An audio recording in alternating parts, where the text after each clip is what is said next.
Elves was a dark elf. Nobody liked the dark elves. They were greedy people and very unfriendly. But Elves did not think this. "A dark elf is as good as any other man," he said to the other dark elves. "Or a god." The other elves laughed at him. "We're greedy people," they said, "and unfriendly. We like being greedy and unfriendly." They all laughed more. "That's true," said Elvis. "But I'll show you that even if I am a dark elf, I can marry the daughter of a god." "The daughter of a god?" said the other elves. "Who?" "I'm going to marry Thor's daughter, Thrud," he said. "You're going to marry Thrud?" said the dark elves. "That's impossible. How can you do that?" "I'll show you," said Elvis. He waited until it was dark, because dark elves only go out at night, crossed the Bifrost Bridge, and went up into Asgard. As soon as he was in Asgard, a big man stopped him. "Where are you going?" the man asked him. "We don't like dark elves here in Asgard." Elvis was not worried or afraid. He thought that this man couldn't be a god. This man was very big and strong, that was true. But he had a big red beard and did not look very intelligent. He looked like a farmer. "I'm going to meet Thor," said Elvis. "Oh, really?" said the man. "And why do you want to meet Thor?" he asked. "I'm going to marry his daughter, Thrud," said Elvis. "I've come up here so I can take her home with me." What Elvis did not know was that this farmer was really Thor himself. Usually, Thor was not very intelligent, and he became angry very quickly. But today, Thor did not become angry. This time, Thor decided to be intelligent, like his father, Odin. "This little elf doesn't know who I am," thought Thor. "I can have some fun with him." "What's your name?"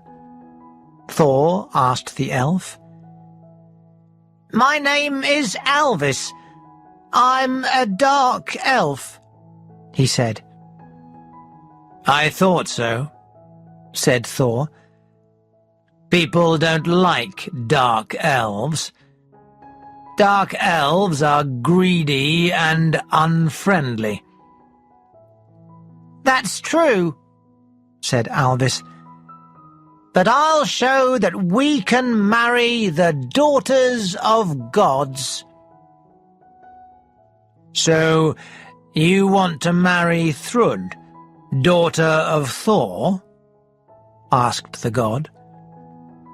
"That's right," replied the elf. "But you're not very handsome, are you?" asked Thor. "You're a dark elf." "That's also true. But, as a dark elf, I'm very good at making swords and axes and jewellery, said Alvis. That's true, replied Thor.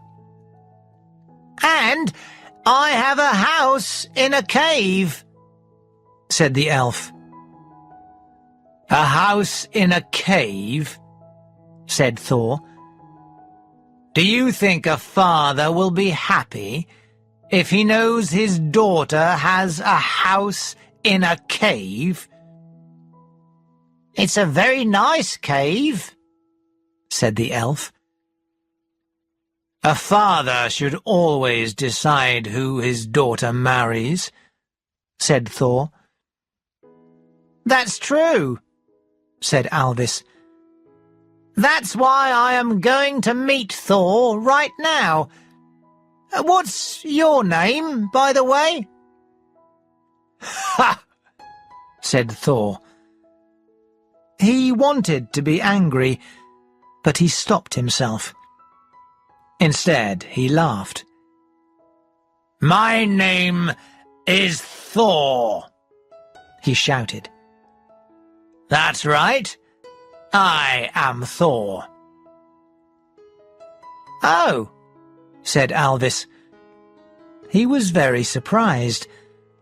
He did not think this fat man with a big beard looked like Thor at all. I thought you were a farmer, he said. Thor stopped himself from becoming angry again. A farmer, he thought. This stupid elf thought I was a farmer. I'll show him. He remembered that he wanted to be intelligent this time. I'm happy that I met you, said Alvis. Now it's easy for me.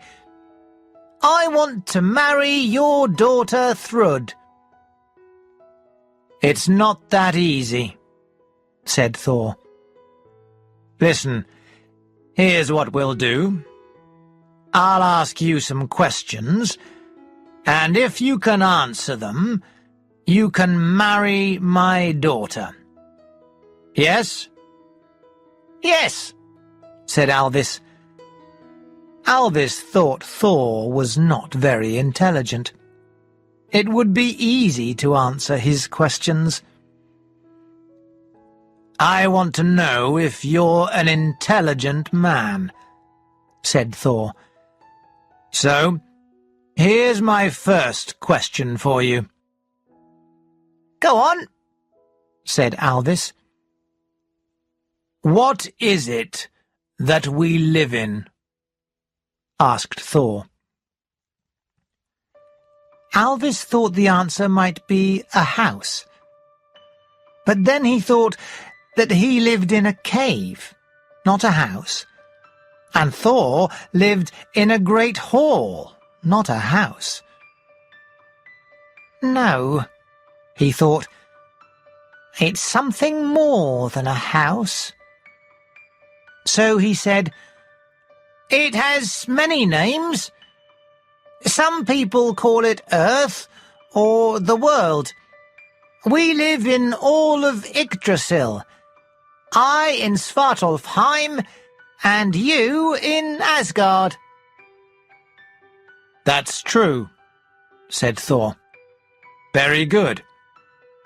Now, what is it that covers us all? Alvis had to think about this one. He thought about the roof of his cave and Thor's great hall, but it was not that. It's the roof of the world, he said. The sky. The sky goes all around us and covers every one of us. A good answer, said Thor. Now for my next question. What is the night sun? Alvis had to think hard about this one. "There's no sun at night," he thought to himself, "and I've never seen the sun because the sun kills dark elves. The only thing I know is... of course!" He looked at Thor and said, "What makes light in the night?" "The moon!" "Well done," said Thor. "And what is the name for the fire that burns in the sky?" This was an easy one.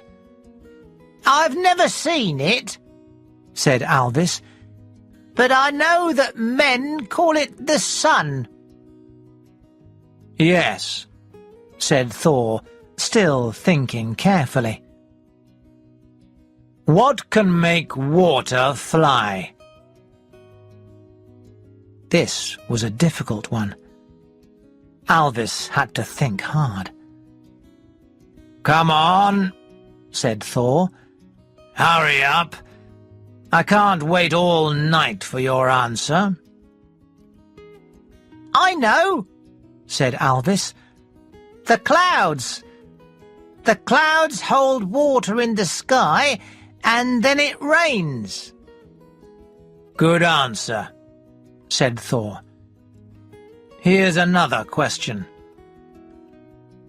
What moves through every country, everyone knows it, but no one ever sees it?" This was a difficult question.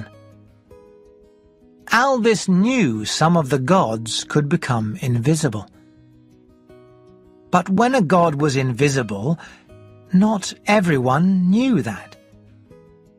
Rivers moved through every country, but people could see rivers. Then he understood. "I know," he said. "The wind." "A good answer," said Thor. "Here's another question. What is the water that nobody can drink?" This was easy.